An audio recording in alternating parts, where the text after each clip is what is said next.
Good news, rates are being cut. Y'all heard about the stock market crash and there's this fear of a recession. Well, the Fed is responding by lowering the rates. And finally, they've come down enough that we've got mortgage applications up. It's starting to stimulate the economy. And people that have been waiting 2 years to buy a home, they're getting excited because those rates are coming down. It still begs, however, this one question. Will home ownership still be too expensive even after the rate cut?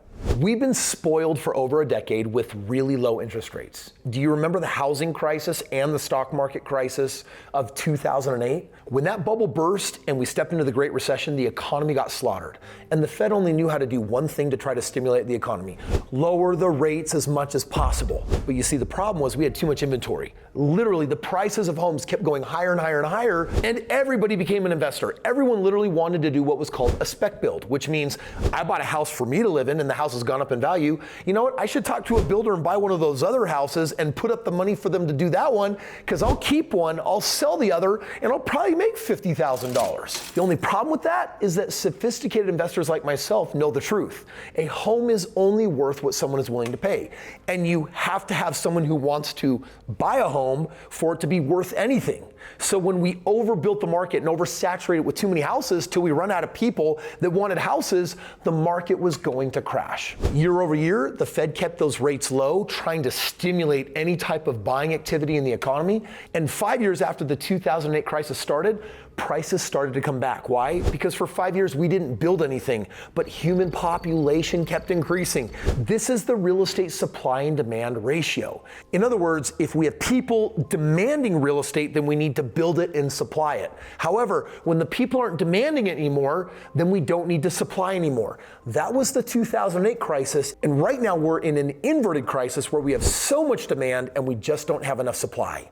And what that means is that if rates come down, the price of real estate is going to keep going up and up and up, which really begs the question for this video: even if rates get dropped, are we really going to see relief in the affordability of housing since houses are so expensive? Stubbornly low housing inventory and high home prices and increasingly worry about employment stats means that despite the likelihood of a September Federal Reserve rate cut, U.S. homes are still going to be far too expensive.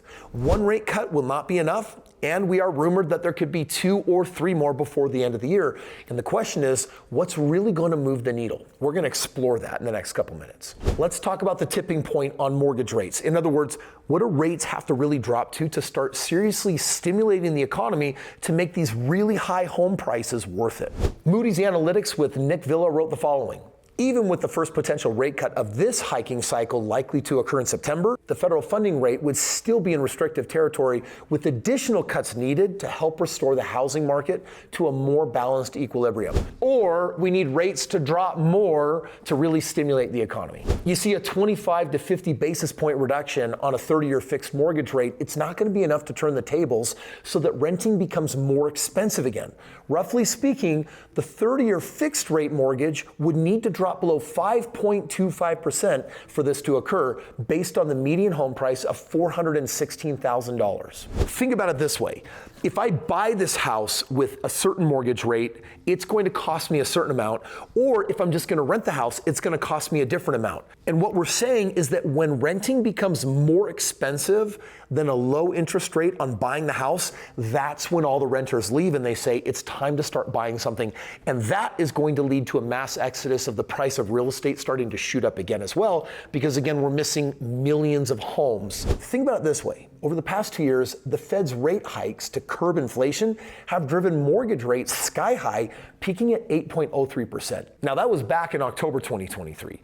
This made buying homes with mortgages very unviable, with sellers super reluctant to move due to higher rates on new homes, and low inventory has kept prices high despite cooling inflation. Well, so what do the affordability crisis and gradual rate cuts mean for investors? Let's talk about them first. For those who currently own rentals, it means that you most likely will not see your tenants vacate your buildings to buy their own homes in the short term. We're still waiting for a couple more rate cuts for that to take place, because real estate has to become more affordable to incentivize them to leave the rental and actually go and buy a house. However, at some point at the end of this year or in 2025, if rates do cross a threshold where there's more inventory available, this is going to be a good time for financing. This is going to be a time for renters to buy properties, but it's also going to be a great time for property owners to expand their portfolio and buy more real estate.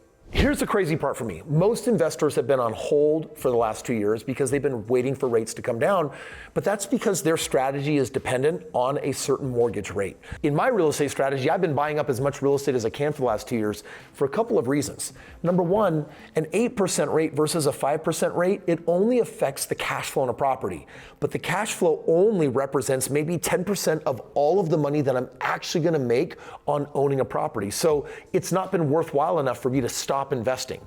On top of that, as rates come down, it means that I just get more cash flow. So the homes I bought over the last couple of years, I can refinance them, I can increase my cash flow, but it also means that all the real estate that I have been buying is gonna do what? It's gonna shoot up in value. Why?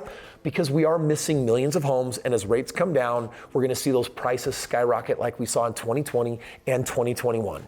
And here's the question, are you gonna be ready for it, yes or no? Well, if you're just a consumer that's waiting to buy your own home, you're not ready. But if you're like the 90% of all millionaires that make their money in real estate, you understand that now is actually the perfect entry point to get in the game of real estate. Or in other words, if you've ever seen some late night infomercial or some advertisement on the internet talking about how people make millions of dollars in real estate, for all of us that are playing the game, now is actually the perfect entry point to get the best of all worlds. And here's the question, do you really know how to get started in the game of real estate? Because it's never going to be easier to become a multimillionaire in real estate than right now with what's happening in the market.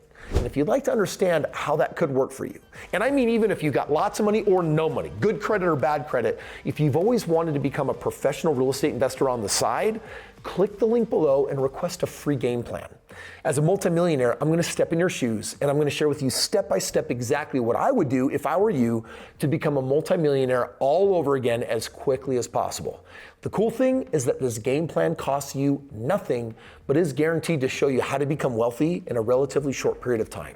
So click the link below, request a free game plan, and let me show you how to get there. Well, after watching this video, you might be worried if you're an upcoming real estate investor that, oh no, my tenants are probably going to leave, they're going to vacate my premise, and you're telling me to go buy more real estate?